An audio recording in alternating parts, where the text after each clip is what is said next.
یعنی کہ ایک قوت بن کے سامنے آتا ہے، ایک حربی قوت، ایک کور اسٹیٹ، دنیا کی ایک پاور، سپر پاور ٹائپ کی کوئی چیز بن کے سامنے آتا ہے، تو یہ کام جو ہے وہ انٹرنیشنل اسٹیبلشمنٹ کے بارے میں نہیں ہے. سادہ الفاظ کی بات یہ ہے. تو لہٰذا پاکستان میں پچھلے تقریباً 5 سال میں جو کچھ ہوا 2018 سے آن ورڈ، اس میں پاکستان کے جو کردار اندرونی تھے، جو لوکل کردار کہہ لیں آپ ان کو اگر آپ کہنا چاہیں، یا لوکل اسٹیبلشمنٹ کہنا چاہیں، وہ انٹرنیشنل اسٹیبلشمنٹ کے ساتھ مل کے کھیل رہی تھی.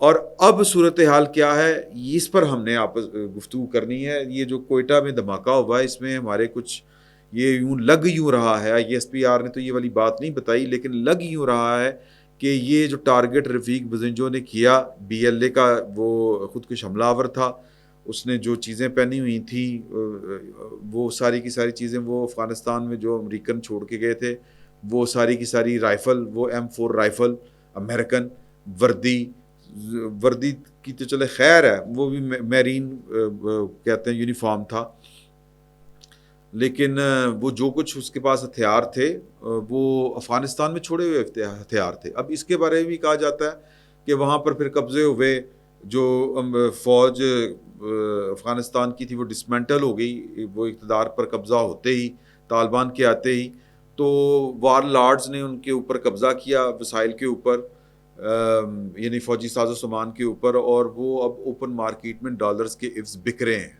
اور یہ ڈالرز بی ایل اے کو کون دے رہا ہے؟ ظاہر ہے کہ بی ایل اے جو ہے اس نے آئی فون کی کوئی فیکٹری نہیں لگائی ہوئی، یا بی ایل اے جو ہے اس کی وہ کوئی بزنس انٹرپرائزز نہیں ہے.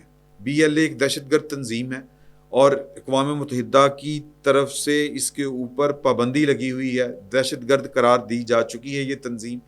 تو اس تنظیم کو فنڈنگ کرنے والی، جس طرح کوئی ڈھکی چھپی بات نہیں کہ انڈیا کر رہا ہے، اور بھی بڑے، اور انڈیا کے پیچھے جو ہیں وہ سادہ الفاظ میں اگر بات کریں انٹرنیشنل اسٹیبلشمنٹ.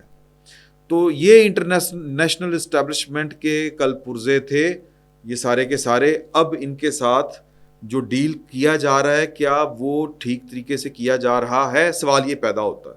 جو حملہ ہوا تھا کوئٹہ میں پھر وہی اسی بات کے اوپر آ رہا ہوں، اس میں ISPR والوں نے نہیں بتایا کہ اس میں ہمارے کتنے فوجی جوان شہید ہوئے ہیں. لگ یہ رہا ہے کہ ٹارگٹ جو تھے وہ عام پاکستانی نہیں تھے، وہ ہمارے فوجی جوان تھے جن کو ٹارگٹ کیا رفیق بزنجو نے. اور ظاہر ہے کہ یہ ویل انفارمڈ لوگ ہوتے ہیں، یہ ان تک انفارمیشن پہنچ رہی ہوتی ہے، اور یہ انفارمیشن دینے والے کون ہوتے ہیں، یہ بڑا سوال ہے. یہ اس لیے میں کہہ رہا ہوں کہ کسی نہ کسی سطح کے اوپر کوئی نہ کوئی بڑی احتیاط کے ساتھ میں یہ بات کرنے جا رہا ہوں کہ کہیں نہ کہیں کسی نہ کسی سطح کے اوپر ایک ڈویژن موجود ہے. وہی انٹرنیشنل اسٹیبلشمنٹ جس کے ساتھ پاکستان نے آج سے 5 سال پہلے جب سی پیک میں 2018 سے آن ورڈ آگے کی بات کر رہا ہوں، کہ جس اسٹیبلشمنٹ نے پاکستان میں سی پیک کا ستیہ ناش کیا، طالبان کو واپس پاکستان میں لا کے بسایا، بی ایل اے کو ایک طرح سے کھلی چھٹی ملی رہی کہ یہ اپنا گٹھ جوڑ طالبان کے ساتھ بنا لیں اگر بنا سکتے ہیں تو وہ جن کے بھی اشارے پہ کر رہی تھی ان کی باقیات ابھی بھی کہیں نہ کہیں موجود ہیں، ان کے فٹ پرنٹس ابھی بھی کہیں نہ کہیں موجود ہیں. میرے پاس ایک اور خبر ہے میں آپ کے ساتھ شیئر کرنا چاہتا ہوں. یہ ہمارے وہ گوگلی چینل جو ہے اس نے بھی یہ والی خبر دی ہے کہ جو جنرل فیض حمید صاحب ہیں ان کا معاملہ بہت قریب لگ چکا ہے، اور پاکستان کی جو فوج کی کمانڈ ہے، اعلیٰ سطحی کمانڈ، ان کا یہ کہنا ہے کہ یہ جو ٹاپ سٹی والا معاملہ ہے، جو جس سے انیشیٹ ہوئی تھی کاروائی ساری کی ساری سپریم کورٹ کے حکم کے بعد جنرل فیض حمید کے خلاف، وہ کہتے ہیں کہ یہ میجر جو ہے الزام نہیں ہے. اصل میں جب یہاں سے کام شروع ہوا تو پھر جب انکوائریاں شروع ہوئیں، جب ڈیٹا اکٹھا ہونا شروع ہوا، اور پھر جو جنرل فیض حمید نیٹ ورک میں ذاتی طور پہ جانتا ہوں کہ کس لیول سے وہ کاروائی شروع ہوئی اور کس لیول تک گئی. بہت سے ریٹائرڈ فوجی افسروں کو بھی اٹھایا گیا جو جنرل فیض حمید صاحب کے ساتھ رابطے میں تھے، ان کے ریکٹ میں تھے، ان کے نیٹ ورک کا حصہ تھے. تو تفتیش بڑھتی گئی تو کئی معاملات سامنے آتے گئے، اور سب سے اہم معاملہ پاکستان کی فوج کے اندر بغاوت کا تھا. جنرل فیض حمید نے جو 9 مئی کا سارا جو سانحہ واقعہ ہوا ہے، یہ ماسٹر مائنڈ اس کے جو تھے وہ جنرل فیض حمید صاحب تھے. جنرل فیض حمید صاحب کیا چاہتے تھے؟ وہ سبق سکھانا چاہتے تھے. جنرل عاصم منیر صاحب کا تختہ الٹنا چاہتے تھے. وہ اپنی انا کے مارے ہوئے تھے یا کسی کے اشارے کے اوپر کر رہے تھے. یہ ظاہر ہے کہ جب یہ ان کا کورٹ مارشل مکمل ہوگا تو بھی پتہ نہیں ہمیں پتہ چلے گا کہ نہیں چلے گا. لیکن اب تک کی جو ہمارے پاس خبریں آ رہی ہیں اور جو گوگلی نے بھی خبر دی ہے وہ یہی ہے کہ جنرل فیض حمید صاحب جو ہیں ان کا معاملہ جو ہے وہ بہت قریب لگ چکا ہوا ہے. میں نے پتہ کیا کچھ لوگوں سے کہ کیا معاملات ہیں اور کس طرف بات بڑھ رہی ہے، تو پتہ چلا کہ جنرل فیض حمید صاحب کے کو جو ہے وہ گوگلی نے تو یہ والی بات بتائی کہ ان کو عمر قید بھی ہو سکتی ہے اور پینلٹی جو سزا ہوتی ہے میکسیمم یعنی کہ سزائے موت وہ بھی ہو سکتی ہے آرمی ایکٹ کی دفعہ 60 کے تحت. تو میں نے بھی تھوڑا سا پتہ کرنے کی کوشش کی. مجھے یہ والی بات پھر ایک دوست نے بتائی کہ اگر عمر قید ان کو دے دی جاتی ہے تو پھر مقاصد پورے نہیں ہو سکتے. مقاصد کیا ہیں کہ کل کو پھر کوئی اٹھے گا اور فوج کے اندر میوٹنی پیدا کرنے کی کوشش کرے گا، فوج کے اندر بغاوت پیدا کرنے کی کوشش کرے گا. اور اگر سزائے موت ملے گی کسی مجرم کو، سزائے موت دینے کا مقصد یہ ہوتا ہے کہ اس کو وہ ایک مثال بنے اور اس مثال سے لوگ عبرت حاصل کریں. اگر ان کو چھوڑ دیا گیا، اور کل کلاں کو کیا پتا ہے کہ کوئی حکومت اس طرح کی ہو، حالات اس طرح کے بدل جائیں کہ جس طرح وہ عباسی صاحب ایک تھے نا بے نظیر بھٹو صاحبہ کے خلاف جنہوں نے بغاوت کرنے کی کوشش کی تھی، میجر جنرل تھے وہ بھی، وہ میجر جنرل تھے. یہ فیض حمید صاحب تو لیفٹیننٹ جنرل تھے. تو وہ پھر سزا بھی میرا خیال ان کی پوری نہیں ہوئی اور پھر معاملات معافی تلافی بھی ہوگی. اس طرح کی یہ اطلاعات ہیں. تو کل کلاں کو حکومت کون سی آ جائے، کیا ہو کیا نہیں ہو، فیض حمید صاحب جو ہیں اگلے 5-7 سال بعد سزا ہو جائے ان کو عمر قید کی، 5-7 سال بعد وہ جناب واپس اپنے ڈرائنگ روم میں بیٹھے ہوں، کافی کی چسکیاں لے رہے ہوں اور مزے کے واقعات لوگوں کو سنا رہے ہوں اور کتابیں لکھ رہے ہوں، اور لوگ جو ہیں وہ پھر حوصلہ پکڑیں کہ یار کہ چھٹ ہی جاتا نا بندہ تو ایڈونچر کر کے دیکھ لیتے ہیں. تو اس سے بچنے کے لیے میرے ایک دوست ہیں قریبی، وہ یہ والی بات بتا رہے تھے کہ اس سے مقصد پورا نہیں ہوگا.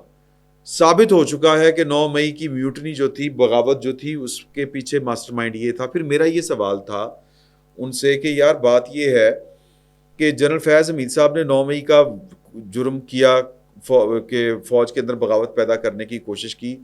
ظاہر ہے کہ بہت بڑا جرم ہے، لیکن ایک اس سے بھی بڑا جرم تھا کہ طالبان کو واپس لا کے بسایا اور پاکستان نے جو نیشنل ایکشن پلان کے تحت جتنی کامیابیاں حاصل کی تھی ان کا بیڑا غرق کر دیا انہوں نے 3-4 لوگوں نے مل کے.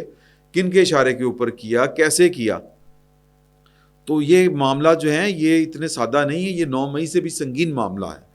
تو ان کا کہنا تھا کہ یار کہ بات یہ ہے کہ یہ پالیسی ڈیسیجنز تھے، یہ شاید کہہ لیں کہ آرمی ایکٹ کی خلاف ورزی میں نہ آئیں. اور بھائی میرا یہ ان سے استدلال تھا کہ یہ آرمی ایکٹ کی خلاف ورزی میں آئیں نہ آئیں، لیکن جو نیشنل ایکشن پلان جو تھا جس کے تحت وہ ترمیم بھی ہوئی تھی، فوجی عدالتیں بھی بنائی گئی تھیں، یہ اس کی خلاف ورزی تو ہے. کس کی اجازت؟ کیونکہ نیشنل ایکشن پلان میں تو پورے کا پورا پروسیجر لکھ کے دے دیا گیا تھا کہ یوں کر کے ہم نے اگر ان کو ریہیبلیٹیٹ کرنا ہے، ان کو واپس لانا ہے، بسانا ہے، تو طریقہ کار یہ ہوگا، سٹیپ 1 ہوگا، سٹیپ 2 یہ ہوگا، سٹیپ 3 یہ ہوگا. یہ 3-4 بندے رل کے بیٹھے اور انہوں نے فیصلہ کر لیا، اور وہ سی پیک کو برباد کرنے کے لیے جو فورس چاہیے تھی وہ فورس طالبان کی صورت میں لا کے بسا دی گئی پاکستان میں. اور پھر طالبان کے ساتھ مل کے بی ایل اے والے، اب جنرل عاصم منیر صاحب گئے ہوئے تھے، پیغام دے رہے تھے کہ جی کہ، اور پھر انہوں نے کہا بھی کہ دہشت گردی کا سر ہم نے کچل کے رکھ دینا ہے. تو جو دہشت گردوں کو واپس لے کے آئے ہیں ان کا کیا کرنا ہے؟ تو یہ پالیسی ڈیسیجن ہے. تو پہلی بات تو یہ کہ جب تک اس پالیسی ڈیسیجن، یہ پالیسی کس سے پوچھ کے بنائی گئی تھی؟ کیا پاکستان کی پارلیمنٹ کو تو کوئی وہ کہتے ہیں نا کہ درخور تنائی نہیں کوئی سمجھتا، اس قابل ہی کوئی نہیں سمجھتا کہ اس سے بھی کچھ پوچھا جائے. چلیں مان لیا آپ بڑے لوگ ہیں، آپ طاقتور لوگ ہیں، کیا کسی کور کمانڈر کانفرنس میں یہ والا معاملہ ڈسکس ہوا تھا؟ سوال یہ پیدا ہوتا ہے. اور کیا کور کمانڈر کانفرنس جو ہے وہ فیڈرل کیبنٹ سے اوپر ہے؟ نہیں ہے. کیا فیڈرل کیبنٹ میں یہ معاملہ زیر غور آیا تھا؟ بظاہر نہیں آیا تھا. تو پھر اس کا کچھ کر لیں یار. اس کا مطلب یہ ہے، میں جو بات مجھے کہتے ہوئے سادہ الفاظ میں دل کو ہول پڑ رہا ہے کہ وہ اسٹیبلشمنٹ جس نے سی پیک کو برباد کرنے کے لیے اس کو روکا، پہلے عمران خان صاحب کی قیادت میں پتہ نہیں کس کے احکامات کے اوپر عمل ہو رہا تھا، اور پھر اس سی پیک کو ہمیشہ کے لیے برباد کرنے کے لیے کہ آنے والے وقت میں بھی اگر سی پیک نے سر اٹھانا ہے، یہ اس نے چلنا ہے، تو طالبان کو یہاں اس کے اوپر لا کے بٹھا دیا جائے، نہ ہوگا امن، نہ بنے گا سی پیک. اور آج چین کے سخت قسم کے تحفظات ہیں سی پیک کے اوپر. یہ بی ایل اے والے بیٹھ کے، ظاہر ہے کہ بی ایل اے گوادر میں سی پیک یہ ساری چیزیں ہونی ہیں، تو بی ایل اے کسی کے کہنے کے اوپر یہ کر رہی ہے. یہ جو دہشت گردی ہوئی ہے اس میں بی ایل اے یعنی اس کا کردار ہے وہ کیا اس کو کہتے ہیں جی، ذمہ داری قبول کر چکی ہے. اور جو شہداء ہیں ان کی نماز جنازہ پر چیف آف آرمی سٹاف گئے ہیں. تو پوائنٹ یہ ہے کہ صرف اعلانات سے شاید چیز بننے والی نہیں ہے.